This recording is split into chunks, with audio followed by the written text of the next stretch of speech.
Howdy. Give you an update on the tractors that we bought up in up north. The my brother's farmall MD. It'll start and run on gas, but the diesel fuel it won't switch. Come to find out, it has almost a 1/4 of an inch gap between the pistons and sleeves. My farmall, I just got it yesterday to the house here, and I'm sorry I didn't record it, but it was stuck solid. 1, 2, 3 were good pistons and sleeves. They're clean. I ended up had to pull the head off of it. Number 4 was stuck solid. I used Evaporust, and after 2 days of letting it sit, and I put a little bit of heat with the torch on the piston, and what I did is put a bar in the wheel, put it in 5th gear, and had a jack sitting back behind it, keeping pressure on it. And then I took another pry bar, went through the starter well, and pried the same direction the bar was trying to turn so it'd break the piston loose. Finally, I got it loose yesterday morning. But yeah, she runs on gas, switches over to diesel, no problem, which amazed me, just because that one piston was stuck so solid. I worked it around and around and around, and I believe that the rings are not stuck. I soaked it down with that Evaporust for 2 days, and then I used PB Blaster on it for I was freewheeling it, spinning it over.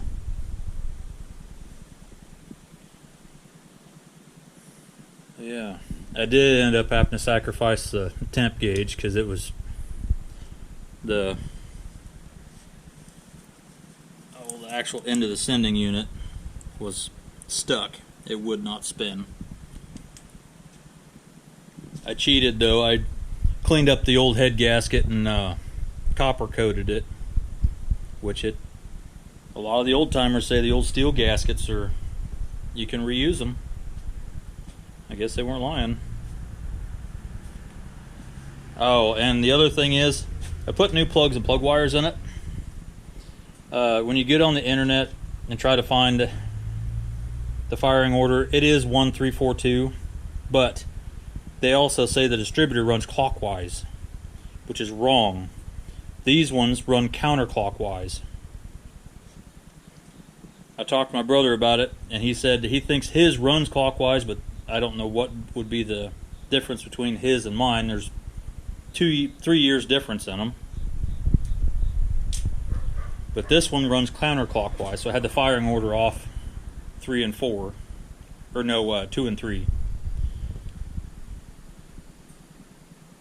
Crappy thing is, in order to get the starter out to do to bar it over through the starter well, you got to remove the belt drive. But it runs now. I got to take the actual gas tank off and clean it because it's got some rust in the bottom, some crap sitting in it.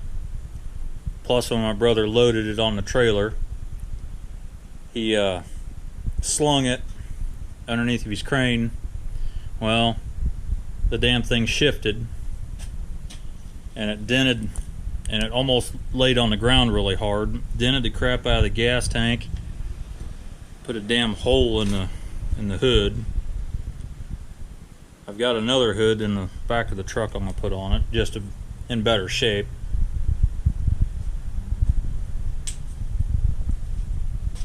But I was really surprised she took off and ran, and been sitting, I think the guy said 20 years or better. Got a few things yet to do. I think I'm going to clean this one up really good and regasket everything and paint it. And I can find wheels for it, but they're too far away to mess with. And the other day, at the scrapyard, my brother called me. He goes, hey, a combine came in, a smaller combine. Well, I'm thinking about running these guys here. I've got hub adapters that would fit the axle shafts, but I did have to weld in a 1/2 inch, I don't know if you can see that or not, a 1/2 inch spacer in there, and then to fit the hubs, and the bolt holes are actually out here in the steel. All that 1/2 inch is going to do is locate the hub.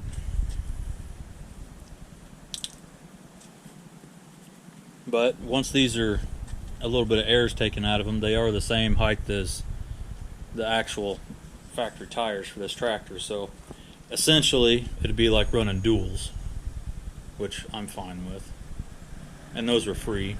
Same with the hub adapters. The only thing with the hub adapters is that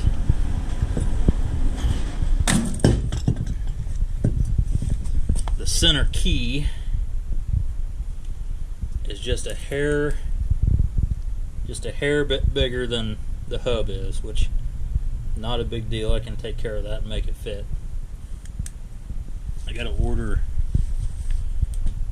a chunk of all thread because no one around here seems to have 9/16 by 18 thread bolts that would work. 9/16 is kind of an odd bolt. Yeah, I was really surprised. Oh crap, I forgot to check to see if the charging was working. I do have the light tree off another tractor because this one didn't have one. But I've got one right here that I'll put on it. But yeah, I don't know if I'm going to keep this one or fix it and sell it. I'd like to get another square body because I've got a 5.9 Cummins that I want to put in a square body.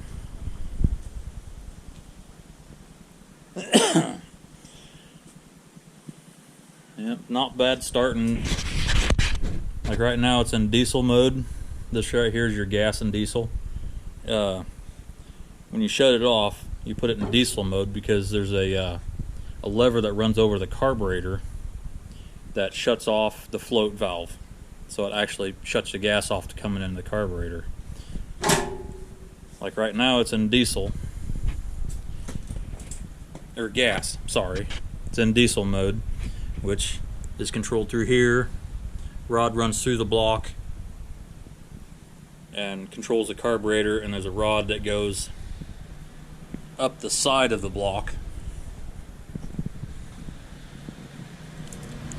So right here's a butterfly valve that shuts off, because this is your intake. The bottom half here is carburetor. The top half here is diesel fuel. There's two butterflies in there. When that lever gets flipped, it shuts the butterflies off for the gasoline side, so then it just sucks straight air in. And then that rod also goes up and into the head, which then, when it's on diesel mode, it shuts 4 little valves off, because each spark plug goes into its own little chamber inside the head. That one valve, when you flip it to diesel fuel, that valve will shut off the chamber for the gas and the spark plug, which reduces the volume of the chamber and makes it more high compression for the diesel.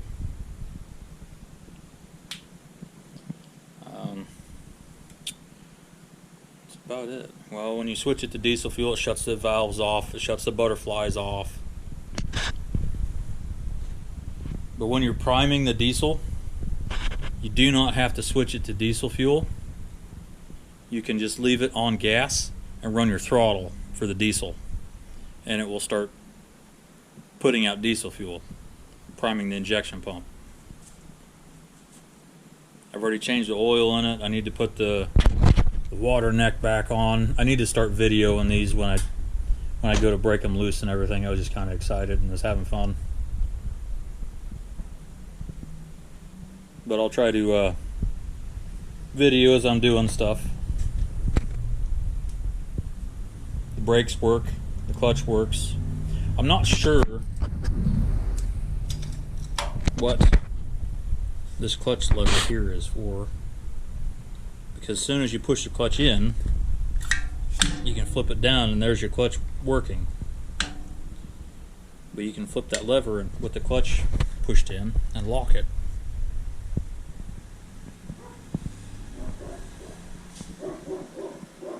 Need to get a new steering wheel, because when it laid the tractor on its side, it bent the crap out of the steering wheel too.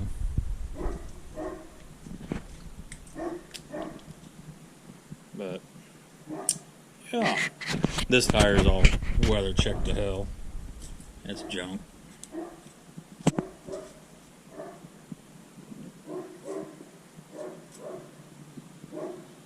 About positive this is a 1939. No, 1949. 49, I believe.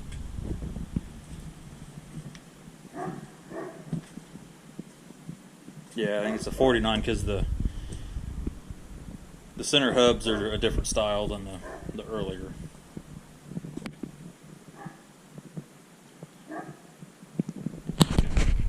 Alright, I'll bring you along for working on this more. I'll do the best I can. No promises. I'll try though. Alright, thanks guys. Bye.